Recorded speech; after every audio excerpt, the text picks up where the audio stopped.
So we're going to, for once, get back to a series that I started. I am infamous for starting a series, dropping it, and not coming back. But I have done it. I will return. This is part 2 of my teaching series on how to approach the Bible. The purpose of this is to give helpful information for reading and digesting the text. How long is the series going to be? If I could have it my way, it'd be at least 20 or 30 weeks. But I don't know if I'm going to take that much time, so we'll see how far we get before I quit. I want to give this, before we get started, when I'm done, I want to, because the type of material that I'm talking about tonight is a little bit different than what will be talked about at a church setting. What I mean by that is a lot of teaching in a church setting is very application focused. It's, here's this idea, and here's how I apply it to my life. What we're doing here is different. I'm just teaching information. It's much more akin to a classroom setting. So that being said, this is different for a lot of us. And a lot of us, maybe it's been a minute since we've been in school.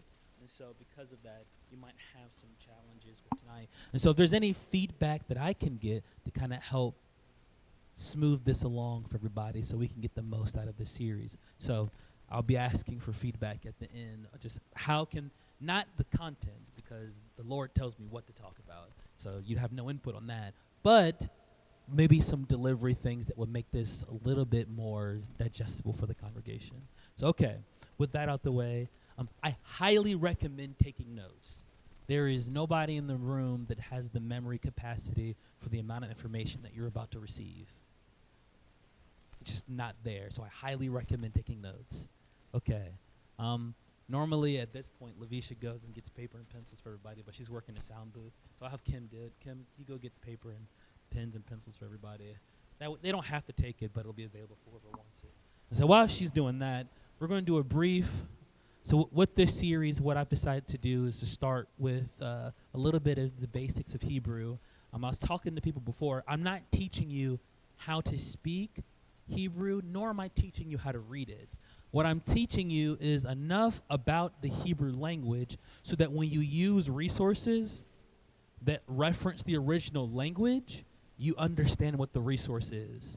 Unless you just happen to know off the top of your head what an infinitive clause is, or what a predicate is, or these different things, right? It's been some time. Or if you says, oh, this is the absolute form and this is the construct form.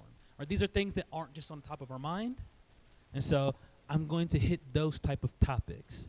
So now I'll introduce some Hebrew stuff for those that are particularly interested, but the main focus is just teaching you about the language itself so that when you're using these resources, it'll make sense to you. Because unless you know what it means, what it says, oh, this verb is in the imperfect form and it's in the third person and it's plural and da-da-da-da. Like, unless you understand what all that means, then the resources aren't very helpful. So I just want to make those helpful for you. Okay. This down here is reference material that I'm not going to cover today. This is more so the focus, nouns and adjectives. I want to talk about how nouns and adjectives work in the Hebrew language. When you're learning a language, there's different types of words, right? There's nouns, adjectives, verbs, prepositions, there's conjunctions, right? There's adverbs, et cetera, et cetera. There's all these different pronouns. There's all these different types of words. And so what I'm going to spend the next couple of weeks in our introductory part here is going over different types of words and how they work in Hebrew. So first, let's consider nouns. Nouns in Hebrew, their English language, our nouns don't work this way. In a lot of languages, it does. If you speak another language and if you know it works this way, you can let me know. But in Hebrew, words have gender and words have number, like plural versus singular. We just drop an S on it. They have their own systems. But the big difference between us and other languages is that our words aren't gendered. House just means house, right? But like, there's the house form for, well, some things only have just the male or female form. Like the word Torah. Torah is a female word. And so because it's a female word, If you want to make it plural, there's certain rules that it follows. Okay, so we use the word horse because a horse can be male or female, and so they have to be forms to accommodate both. So that's why it's good for learning purposes. So this is the word for horse. Does anybody study the alphabet and remember it? Oh, she thinks I won't embarrass you and have you sing the song, but it's fine. But we should, this is Samic, Vav, Samic. But the Vav here is operating as a vowel, like down here. And so it's a special way to think about it. So you don't have to worry about that. Either way, that makes an S sound. When you see the Vav with a dot beside it, it's a ooh sound. Ooh. Everybody say ooh, ooh. And then it's another S sound. So it's S-U-S, Sus. Sus. The way you say horse in Hebrew is Sus. Okay. So when you see this right here, this first word, that's just horse. When you want to make something feminine, and so you have right here, remember you read right to left, that right there is called a comet. It makes the ah sound like in father. Everybody say ah.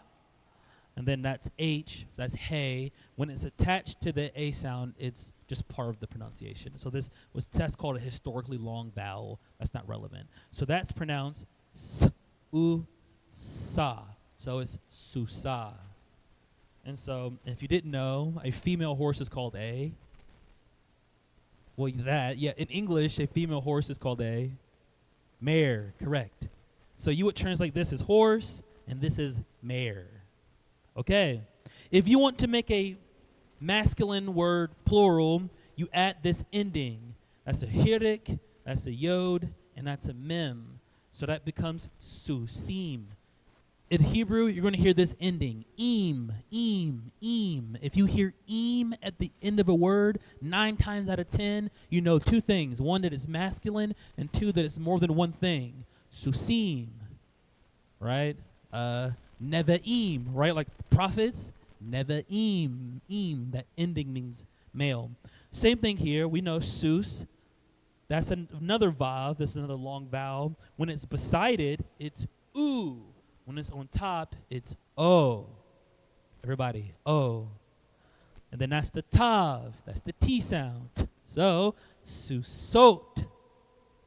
Susot. Everybody, susot.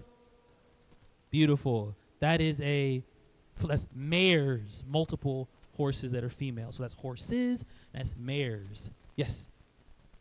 You're good? Okay. So this is nouns. You have to know male, female, plural, singular. There we go. What's interesting about the Hebrew language, the way that you change a word is you put stuff on the end, a suffix, and stuff on the beginning, a prefix. By changing the prefix, it's like a puzzle. The roots are going to be mostly the same. You're just adding stuff to the beginning and the end. And that's how you make many, many, many, many words. Like the word for Messiah is just the word for, there's the verb to smear or to anoint, like with oil. The way you make it to Messiah is you turn it into a noun by putting the M sound in the front and rearrange the vowels in the middle. So it goes from smear to the smeared one, which is Messiah, the anointed one. Okay, so we have nouns. You have to talk about nouns first because adjectives are a whole lot more. The only thing you need to know from the adjective section, let me review. I did a whole lot of talking. The funny part is all you need to know was this 2 lines right here. Everything else was just for fun. You don't have to remember that. Nouns are singular or plural, male and female. That's all you need to know for nouns. Okay. With adjectives, all you need to know is that they work in these 3 ways. Everything else is for fun. So adjectives can be attributive, predicates, or substantive. It's been a long time since we've been in English, so these words might not be familiar. Attributive means you're describing something. The good king. So the word good, which is tov, the word good is describing the king, the good king. When it's used as a predicate, that means the to be verb is, was, right? At least that's how it is in English, right? So this says the king is good. The verb to be is haya, but that's not here in the sentence because the Hebrew does this thing where depending on how you write the adjective, it can be implicit that you're saying this is something. So just know that the noun operates as a verb. The adjective operates as a verb. That's all you need to know. Predicate means adjective acts like a verb. Okay. And then substantive is which is the hardest of all because you can only know substantive by context. Substantive is when the word that's an adjective is used as a noun. And so what's difficult about that is that if you don't know the context of the verse and you just saw this word, that word literally in Hebrew means the good ones. Really, even more literal is that is the multiple goods, just the goods. That's what that word in Hebrew means literally, the goods. That's it. But if you're reading a verse, you would know that earlier on it was talking about a group of men, so you would know, so you would translate as the good men. Context would tell. You're going to hear that phrase a lot in Hebrew. A lot of things are context tells. That's really annoying. There's one verb form for the future tense, or the imperfect is what they call it. It's the exact same for third person and second person plural. So that means they and y'all. Whether you translate it they or y'all is completely dependent on context. That's the only way you'll ever know. That happens a lot in Hebrew, which is very stressful. When you're trying to translate a text, many things are just context. And so take away from the adjectives. It functions in these three ways. Adjectives can describe something, can be used as a verb, and can be a noun. That's how adjectives work in Hebrew. The most common is probably attributive. This is the most common. This is the second most common, and this is the least frequent. So if you just recognize this one, that'll get you a lot of the way there. Okay. I have these examples here in the Hebrew so you can see how it's punctuated differently. Literally, the difference between this one and this one is how many times the word the is repeated. That's the only way you can tell the difference. Besides that, it's identical. But okay. Last thing I'll say, and then we'll take a step forward. We'll move on to the lesson proper. Fun fact, that's how you do the word the in Hebrew. So let's say you want to say the word for man. Man is ish. The man is ha'ish. You just put a prefix on it. What's another word? Peri is fruit. Ha-peri, the fruit. There we go. Etz, tree. Ha-etz, the tree. Audits, land. Ha-audits, the land. You just throw the word ha in front of it. Boom, now it means the. Okay. That's how nouns and adjectives work. We'll pick 2 more parts of speech next week, and then we'll take a step forward. This is a good review, so now you'll be better equipped to know your English, you know the English language a little bit better. There we go, because these skills apply. Because all this stuff happens in English, we just don't know the names for it. And so now you do. So there we go. Great. I want to accomplish that in 15 minutes. Done in 13. Beautiful. Any questions about this? I highly doubt there will be, but that's fine. Okay, very good. So, we're going to move on today. I'm going to talk about the composition of the Bible, how it was brought together. I'm going to specifically talk about the composition of the Old Testament. The Old Testament was put together differently than the New Testament. The concept for how the New Testament was put together is way easier. Somebody who we know their identity wrote a letter, and the church made copies. New Testament. That's it. So it's not as fun, right? How do we get Ephesians? Paul wrote it. And then the church made a lot of copies of it. Boom, we have Ephesians. It's not that deep. Now, how do we get the Old Testament? Much more labor went into that. So that's what I want to focus our attention on this evening. Okay, so to start, the Bible is a divine and human partnership. This is important. This is important because this distinguishes us from Muslims and for Mormons. This is why we're different than them. Because we believe that the Bible is a divine and human work. What I mean by that, if you ask a Muslim about the Quran, Muhammad had nothing to do with the Quran. He was just a vessel, 100% God. If you ask Mormons about Joseph Smith, literally found golden tablets. And so, humans were involved in the creation of their holy text. It was completely God. We don't hold that belief. If you think you hold that belief, you don't. You don't believe that. Because if you did, how do you make sense of the fact that Hebrews and Ephesians read very differently? I think they were written by different people. Why is it that Genesis is written one way, but then let's say Kings is written a completely different style? If you slow, you pay attention to the reading, the styles are very different. There's a lot of archaic language that's used in Genesis that's not used in Kings. And so it's very, very different. And the reason why it's different is because when God were using these different men and women to compose the text, it flew through their personalities. The flow is through their unique personalities. So what I'm saying is, I don't believe the Bible is just golden tablets that fell from the sky. That's a ridiculous proposition. And I don't believe that the biblical writers were just possessed and just wrote like that, right?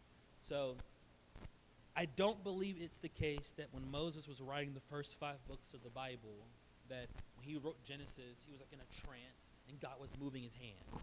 That is not what happened. And it's nothing like that.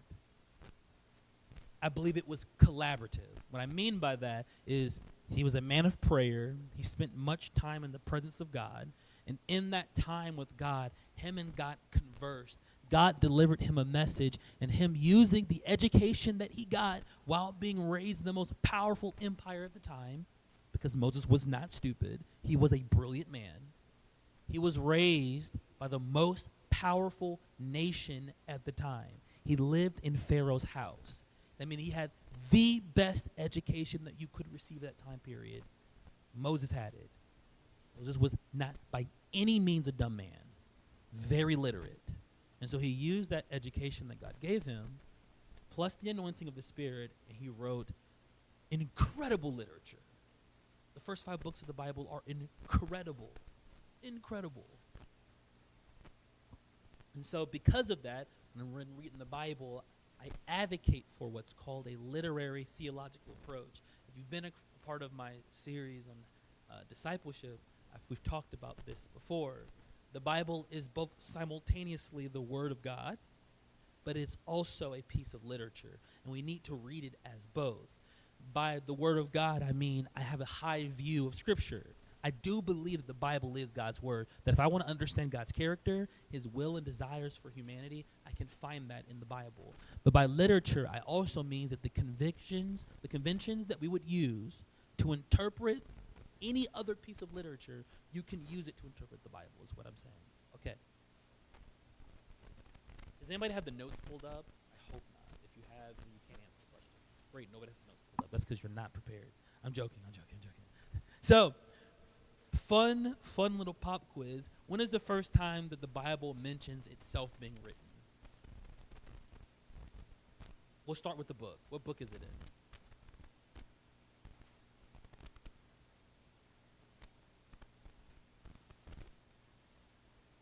It's a good guess. It's a solid guess. It's a real solid guess. It's not Deuteronomy, but your reasoning is good. Because remember, if Moses wrote it, right, it would have to be when Moses was on the scene. So good reasoning. Yes, like the Bible talks about itself being written. Yes. Exodus. Whoever said Exodus is correct. If you said Exodus, put your hand up. I want everybody to see you. Great. It was Exodus. Very good. Do you remember when in Exodus? This is cool trivia, by the way. If you ever, this is a really hard one. Exodus. You got it? The story's coming there.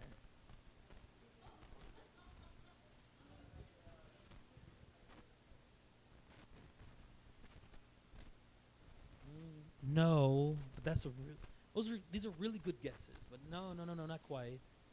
If she's looking it up, then I won't pick her. I'll tell you. It's well, let's read the story. Exodus 17.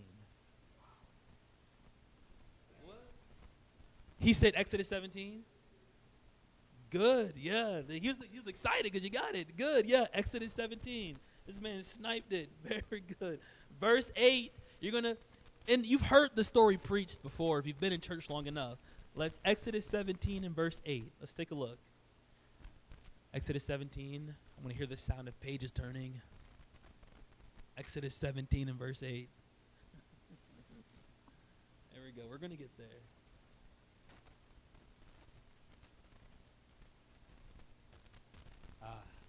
You hear that? Love that sound. Beautiful. But it's taking y'all so long because you don't use paper Bibles enough. You got to use them more. All right, Exodus 17. If you're not there, I'm going to get started. Be quicker next time. Okay. Verse 8. It says, Then Amalek came and fought against Israel at Rephidim. So Moses said to Joshua, Choose men for us and go out and fight against against Amalek. Tomorrow I will station myself on top of the hill with the staff of God in my hand. I'm going to switch to King James now. Okay. So Joshua did as Moses had said to him and fought with Amalek. And Moses, Aaron, and Hur went up to the top of the hill. And it came to pass when Moses held up his hands that Israel prevailed. And when he let his hands down, Amalek prevailed. But Moses' hands were heavy. He's tired. He's old. He's at least in his 80s or 90s at this point. He can't keep his hands up. And so they took a stone, they put it under him, and he sat thereon. And Aaron and Hur stayed up his hands. They both held up one of his hands. The one on one side and the other on the other side. And his hands were steady until the going down of the sun. You get to understand how difficult that is.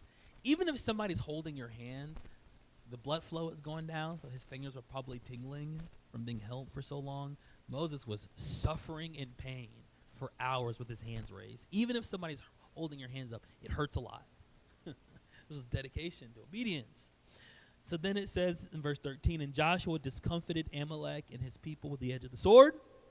And the Lord said to Moses, Write this for a memorial in a book, and rehearse it in the ears of Joshua, for I will utterly put out the remembrance of Amalek from under heaven. God told Moses to write down this battle that just happened. Write it down. This is the first time we see Moses writing something down. And so, this is interesting insight. God didn't say, Here, repeat after me. He said, you write it down. You were there. You remember the events. Use your memory, your cognition, and write it. So what we have here in this rehearsal here is how Moses chose to remember these events. Okay. So, what's important about this story in particular is it orients us. The origins of the Bible are first and foremost concerned with telling the story of how God delivers his people. Is a very specific slant. I want to put it like this. And this is going to sound weird, but it's really not that bad. History of events in the world takes a back seat in the world of biblical narrative. What the Bible authors are communicating is how God moved in history through a particular people. What I mean by that is that the account of historical events are heavily shaded by both God and the author. It is very biased. The Bible is a very biased retelling of history, and God is not hiding that fact, and he's completely okay with it. If you're a Bible-believing Christian and you have a high view of Scripture, what we understand of history, at least of how the Bible is telling it, is the Bible is communicating history from God's perspective. That's what makes the Bible unique. When you, was it McGraw-Hill, the textbooks that we use for school as kids, right? That's the editorial staff and all these people. This is their perspective of what happened in history and their commentary. And this is why the Civil War happened, or this is why these different wars happened, and this is how these events unfolded. These historians add the perspective. Unless you're watching a video recording, you don't have an objective look at history. We all encounter history through somebody's interpretation. All history that you encounter without video evidence is through a particular lens. Which means for most of what you know about human history is only biased history. You have not, the vast majority of what you know about history is very subjective to a degree. And so the way that you figure out what actually happened in history is a lot of work, which is why most Americans don't do it. If you want to know what really happened in history, is you take multiple vantage points about one event, and then what everybody agrees on is probably the closest thing to objective truth. And so imagine studying World War II from the perspective of a German Nazi soldier, or someone who holds those ideologies. Until you also hear that perspective, you're only hearing one side. Or at least someone who was part of the Axis powers, right? As long as you're hearing it from our perspective as the Allies, you're getting a very biased version of history. How World War I and II was talked about in Russia is probably very different than how it's talked about here. I'm just saying, every bit of history you've experienced is biased. Even the Bible, it's biased history. God is communicating about history what he wants you to know. The best example I like to give is when you think about the kings in the Old Testament, name a couple famous kings in the Jewish Israelite kingdom. Right? Ahaz or Ahab, right? Josiah, right? According to the Assyrians, one of the greatest kings ever was Omri. King Omri was one of the greatest kings. He was an exceptional king. When the Israelites are mentioned in Assyrian records, they're called the house of Omri.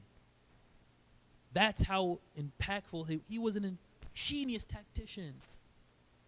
We're not asking, so the history that we're getting, even of those events, is God's perspective, not the perspective of those that who experience these people. Remember that. And so that opens us up for a fun discussion on how do we reconcile the Bible and archaeology.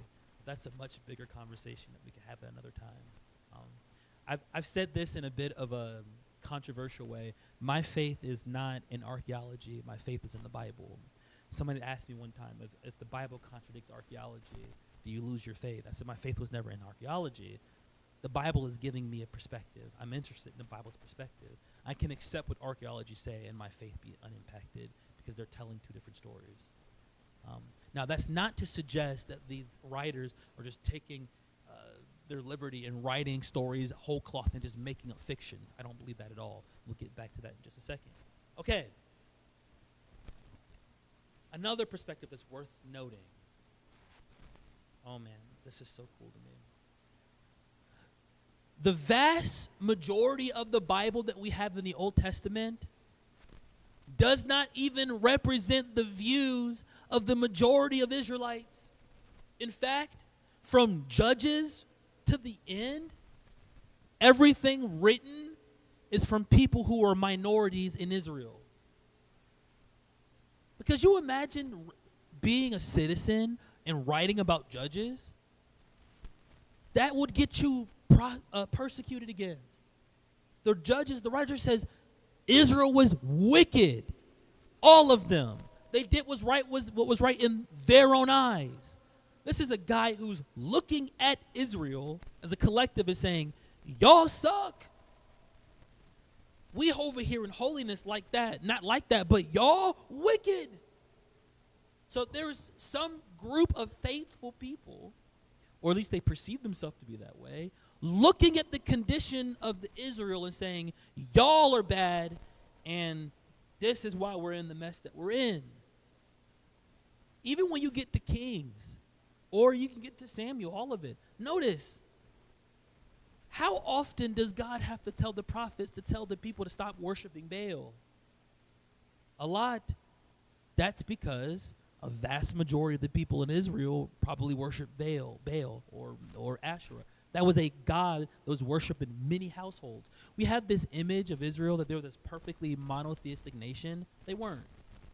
There's a small population of people that were, but most of them were idol worshipers. Our view of what's true is not dictated by the majority, it's by the minority. Our Bible is a minority report. It's a group of persecuted people, which I believe for many reasons that I won't get into tonight, most of which I think are prophets. So these are men who had ecstatic, supernatural experiences with God, in community with one another, telling Israel's story from God's perspective.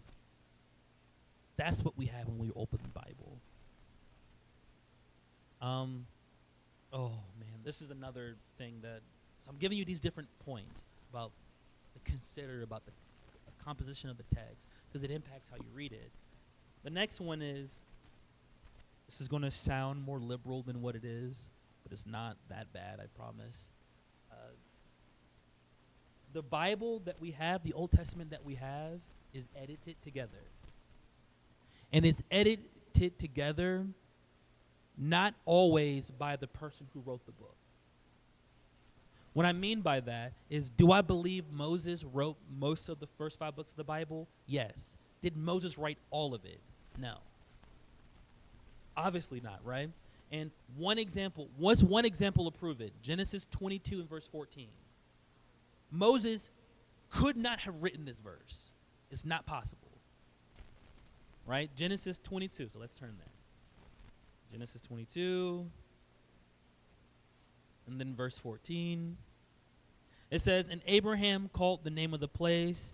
It says Jehovah Jireh, but I'm going to say Yahweh. Yireh is probably the better pronunciation. As it is said, to this day, in the mountain of the Lord it shall be seen. The mountain of the Lord is not Sinai. This is Mount Moriah. This is about Mount Zion, where the temple was built. This is the Mount of the Lord. Moses wasn't in Mount Zion. Moses wasn't there. And they said, to this day. To what day? Genesis 22 and verse 14. To this day.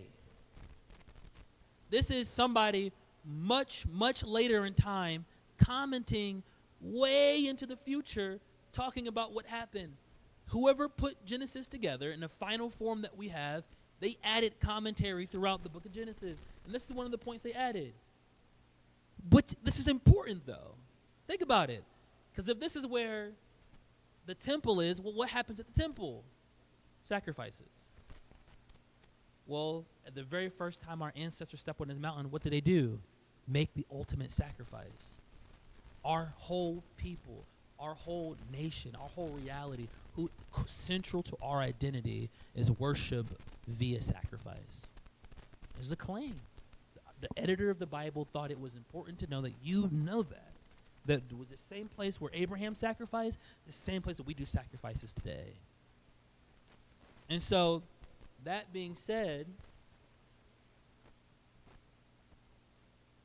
the order in which the events unfold tell just as much of a story as the events themselves.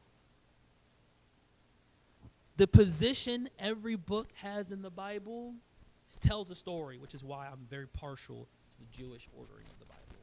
That's why I'm very partial towards it.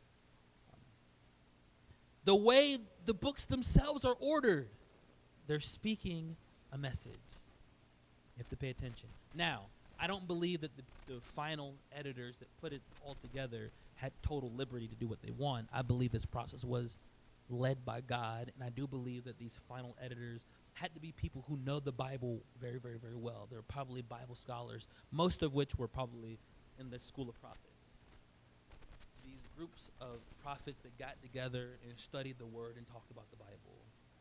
And how do we know that's what they did? Because we know at least one prophet that did that, Daniel. Daniel sat around and prayed and read Jeremiah and then got a revelation. That's what the prophets did. They read literature with each other, prayed, and talked about it. Yes.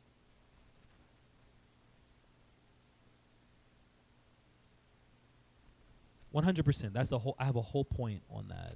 I'm on H. That's K. Yes, I'm going to get there. I'm just going way slower than I should. That was my sign from God to hurry up. That's why I'm going to take it. Okay. I'll actually just move to that point because I can conclude what we were just talking about. Let's move on. So, okay. I need to erase this because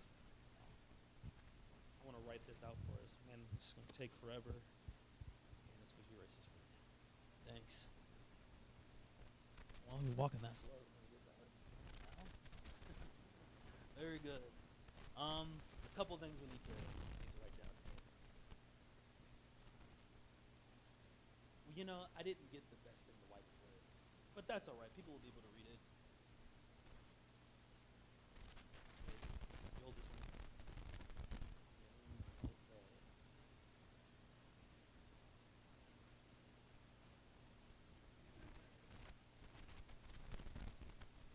I want to laugh too. What's up? Anyone want to share with the class?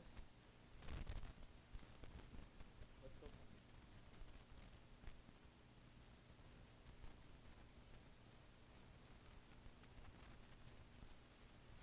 Anybody want to tell me what's laughing? Why we're laughing? What if I'm horribly insecure that, oh, you're laughing? Well, I'm not going to be able to focus for the rest of the lesson. I don't feel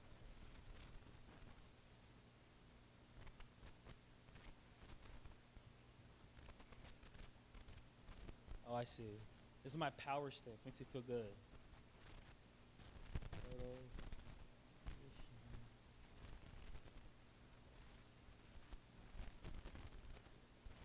That's close enough. My handwriting sucks. And then, I just write with such fury and passion. Okay. Okay.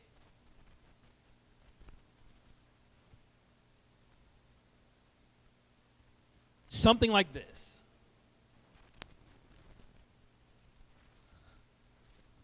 So this is likely the pattern for which the Bible was formulated. One event happened. So some battle, some moment in history. It's the death of some kings, the slaughtering of the prophets, the anointing of the king, fear, running away, battles. The event happens. People were there at the event and they talk. Saul slayed how many? Nah. Let me tell you about what David did. Oral tradition. Stories begin to spread.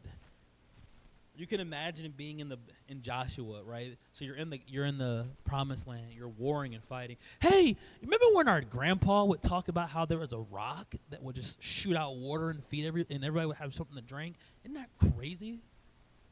Hey, you remember that time where God just sent quail out of nowhere? We're up to our gills in quail. That is crazy. They're just sharing stories. Talking, right? And so then, at some point, these stories are shared. They're talked about over and over and over. So now you have a body of events. You have a body of lore. You have a body of ideas and traditions that are formed. Remember our father Moses. He struck the rock when he shouldn't. You got to be sensitive. When you hear the guy speaking to you, make sure you pay attention. Pay attention to the details. And it could probably become into some little wife tales, right? If you're not paying attention in your work, you're sure to make a mistake.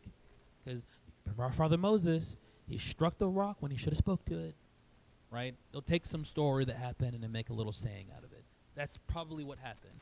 So there were thousands of these sayings that everybody knew because they all shared these stories. And eventually someone got the bright idea, we should write this stuff down. We should start writing these down. And so, no doubt, Moses wrote down a bunch of what he experienced and other people's memories of what their grandparents and great-grandparents said about Moses' time. So a bunch of writings were probably amassed about these events. And so we have all these different things together. Then it says early collection of written tradition. Okay. I know that doesn't look like what it says, but that's what it says. Early collection of written tradition. And so then there's somebody who got the bright idea. You know, we're like a nation and stuff. Maybe we should have a library, huh? And so somebody said, let's collect wisdom from all over. Maybe a Solomon, maybe the time of Josiah, who knows. So let's pull it all together. So they start pulling it together. And then they get something that looks like the Bible, right? At least by the time, who's the king that was a kid and broke open the wall of the temples of Josiah? And he found the law? At least by the time of Josiah, there was some concept of here's the law of God. Some say that's Deuteronomy. Some say it's the first 5 books of the Bible. Yes. Proto-edition of biblical books. The form that we have probably, in my estimation, is probably post-exilic. So after the exile, they come back with that final shape. So, but before that point, they have a lot of the books starting to get pulled together. Yes. Tanakh. Tanakh. It's just written really sloppily. And so, of course, the book couldn't have that final shape because the prophets weren't done prophesying yet, right? Malachi spoke really late, and so it takes a while. It takes a while for all that writing. Okay.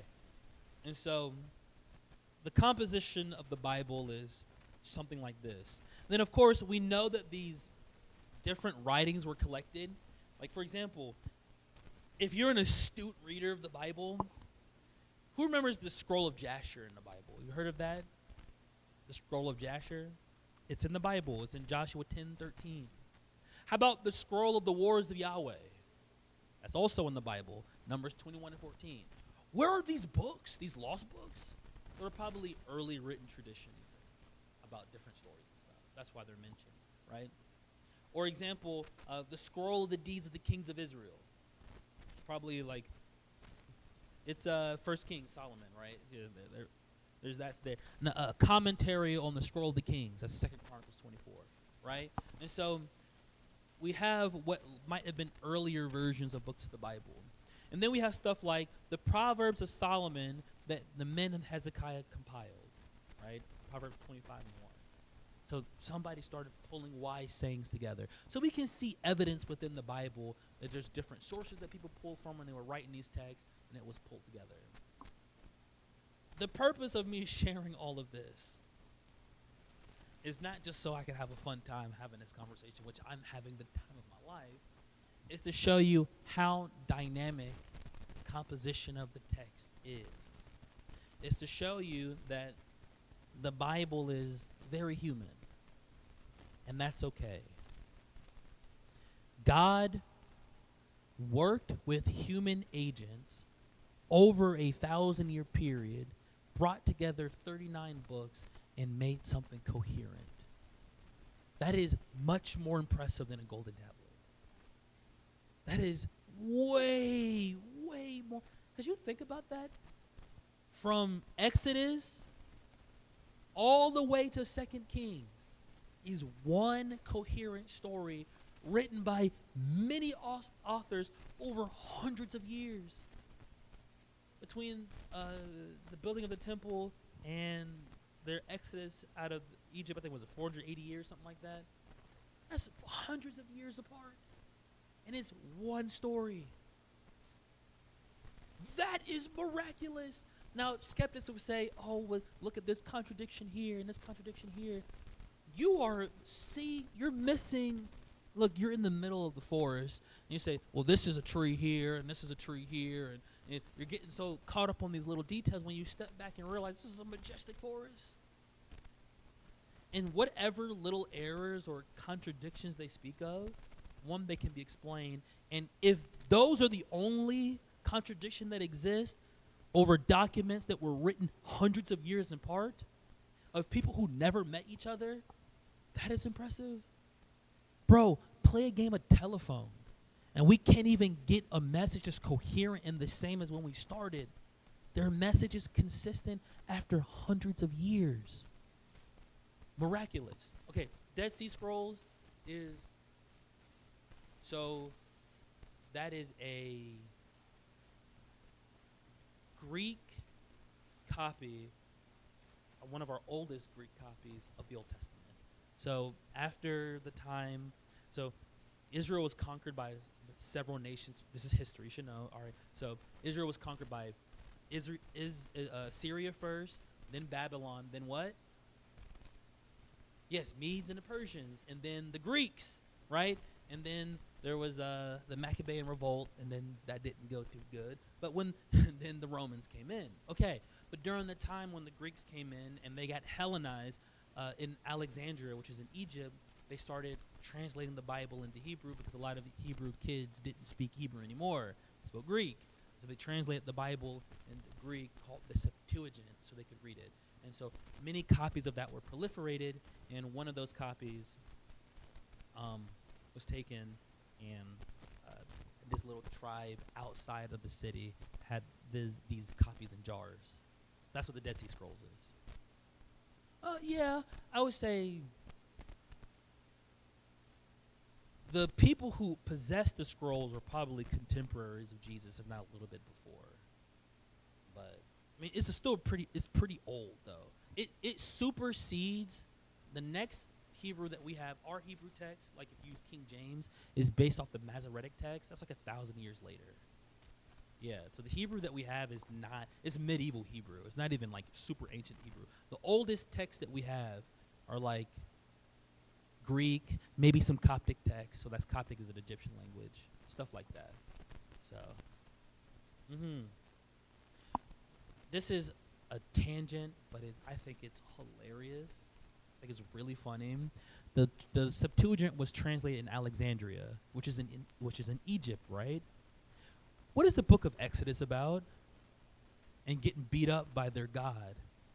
Fun fact, Egypt did not appreciate that at all.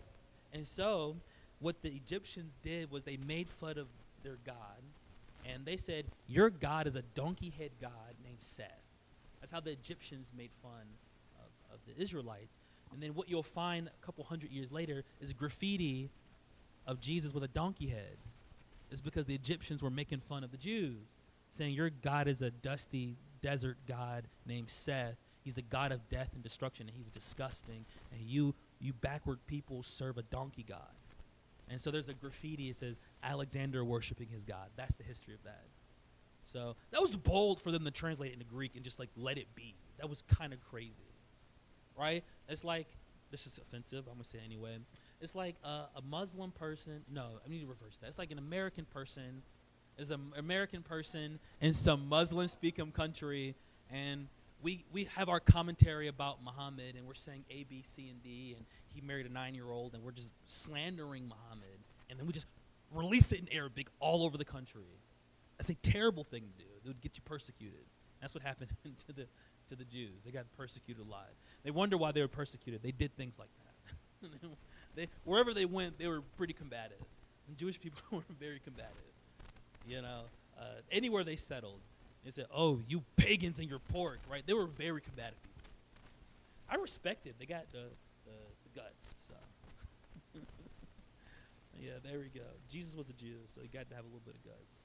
Okay, we got 12 minutes. Whoa. 12 minutes, and I'm on page 3 of 6. Ooh, no shot. You know, I didn't think I would get all the way through. I knew I wouldn't. And so I'm proud of myself. I knew that I wouldn't. So let me set us up for next week.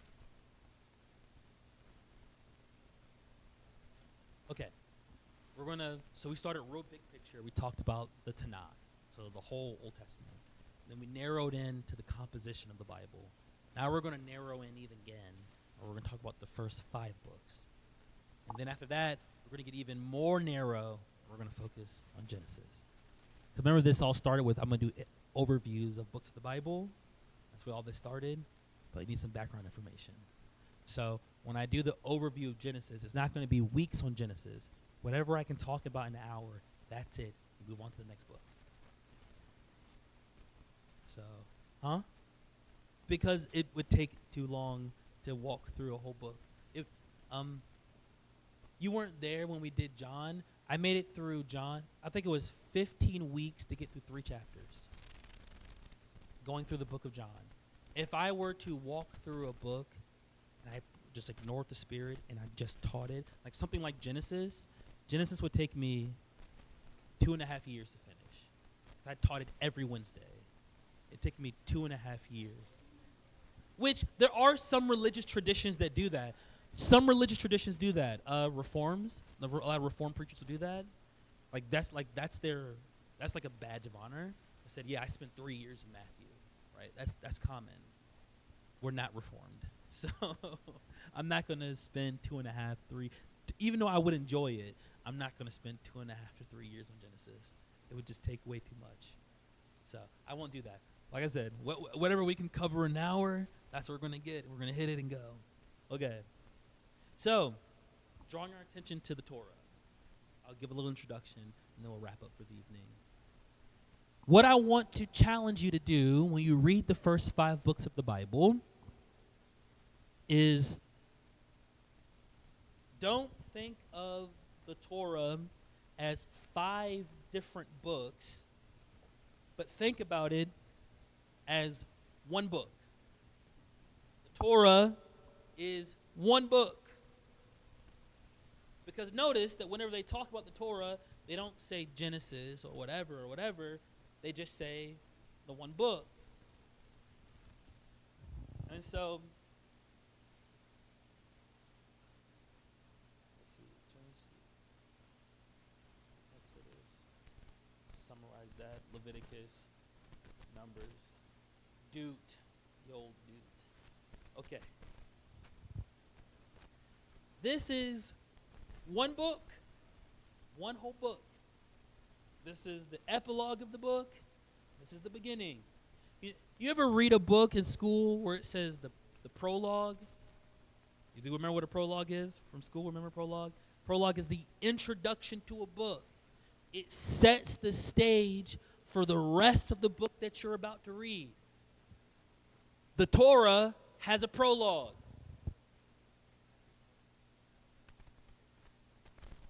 Genesis 1 through 11 is a prologue of this whole book.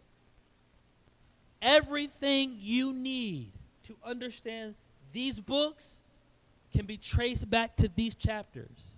In fact, I believe that these chapters are the prologue to the whole Old Testament, and I would be so bold to say that this is the prologue to the entire Bible.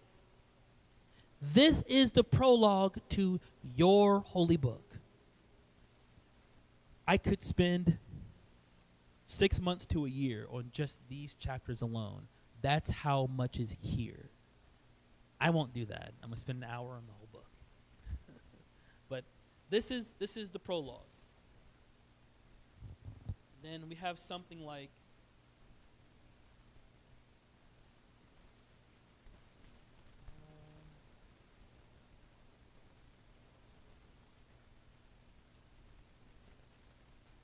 wilderness and laws.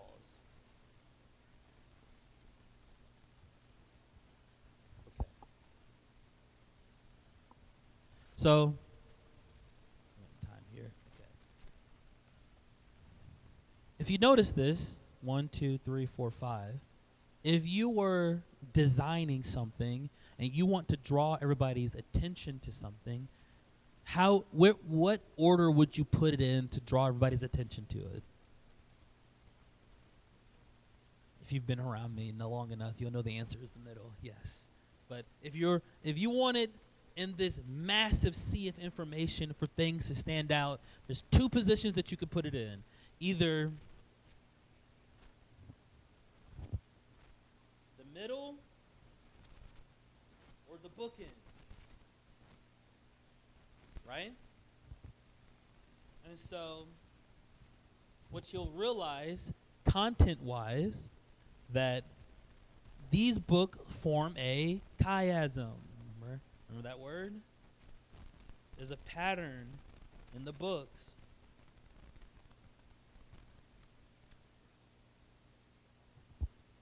Another layer to understanding this massive volume is that reading these books in mirror one to another. The best pair, in my opinion, is Exodus and Numbers. They're the best pair. And I'll tell you why. Just for example, a lot of the same tests and trials in Exodus happen here in the Numbers. Happens almost identically. Do you know what's different? And I've said this before, so you should know the answer. Do you know what's the difference between Exodus and Numbers? God judges people for the tests in Numbers, and he's way more gracious in Exodus. Why? The law was given. Now they had expectations. Before the law, when the people tested God, he was patient. After they had the law, he judged them harder. He said, because now you know better. God deals with you at the level of your understanding. All right? We see that here, looking at the Torah. Okay, we have something here. What's interesting, I wish I had another color. Whoa, I do actually. I was prepared for this moment in my spirit.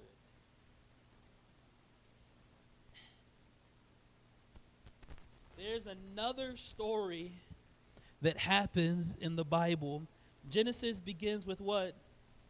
A garden. And Leviticus is about the tabernacle. Okay? When you look at the details of how the tabernacle is designed, it should remind you of the garden. Why is that? Just two elements of there's many elements, but I'll give you two. What's at the edge of the garden? Guarding the garden. What's at the edge? Cherubim, right? What's stitched into the fabric of the tabernacle? Cherubim. What else is stitched into the fabric? Fruit. What's in the garden? Fruit. So look at the story. God designed humans to be in the garden with him. And the progress of the story is getting back to the place where we can be in the garden. And you know what's interesting? Who goes into the holy place? A guy wearing all white, shining with the glory of God. He's a divine human. He's a glorified human. We have a glorified human going back into the garden. The whole story is leading for us to go back into the garden. And when you get to the Revelation, what happens? There's the fruit by the waters, right? In Revelation 22, so we have the water, the living waters. We have the tree of life in the living waters. Revelation 22, the very last chapter, describes a garden in the middle of a city. The whole direction of the Bible story is going back to the garden. That's why, I'll get to you just a second, every blessed place is described like a garden. How did he describe the promised land? A land flowing with milk and honey. And when they went into the promised land and came out, what did they bring? Giant fruit. Every blessed place, like when you're in the middle of the desert, guess what you find? An oasis. On top of the mountain, Mount Carmel is the Mount Pleasure, this mountain with plants and trees. Blessed places are described like gardens. The whole narrative is we're trying to get back into the Garden of Eden. You had a hand? Yes.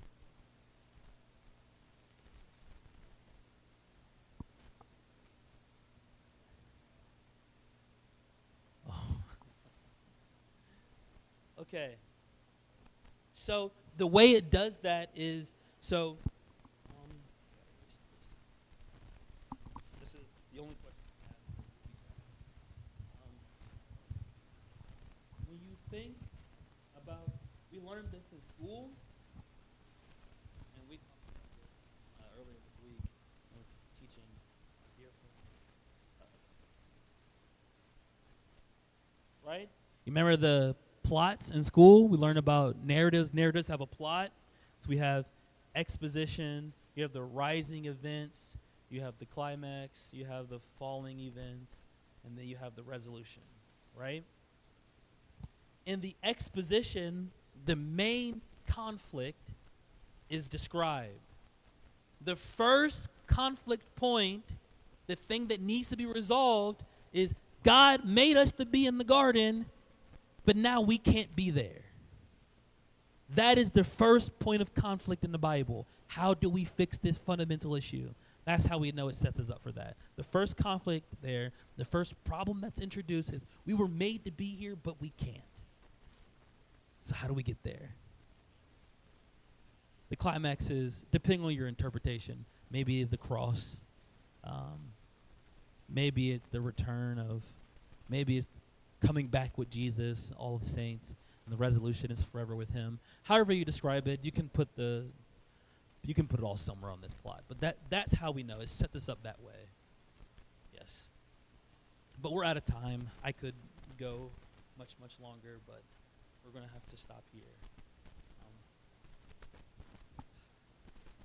I wouldn't be doing it justice if I didn't ask. Any questions? I said I wouldn't take questions, but I'll take questions. Any questions? Anybody have any questions before I officially conclude here?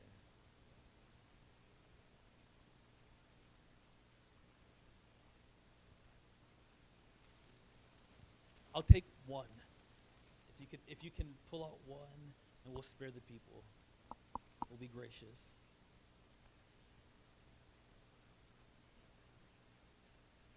Mm-hmm. So what I mean, so let me give you an example. Let's say somebody was able to produce for me definitively that the crossing through the flood, as we know, and the story through the Red Sea, here's archaeological evidence definitively that didn't happen. Well, then my response would be, well, there's some event of some sort that took place that stands behind the text, and there's some meaning that they're trying to communicate. And so what the Red Sea is about is more important than whether it happened to me.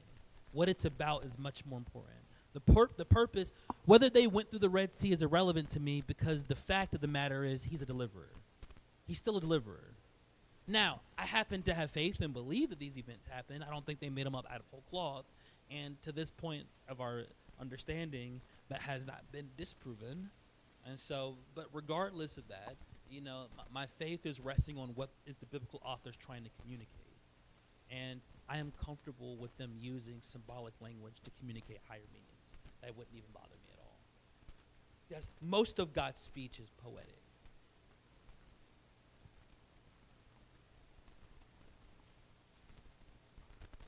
Yes, that can easily get very, very, very, very detached from the Bible, and the whole Bible is just an allegory, and did any of the events actually happen? And well, clearly a lot of the events.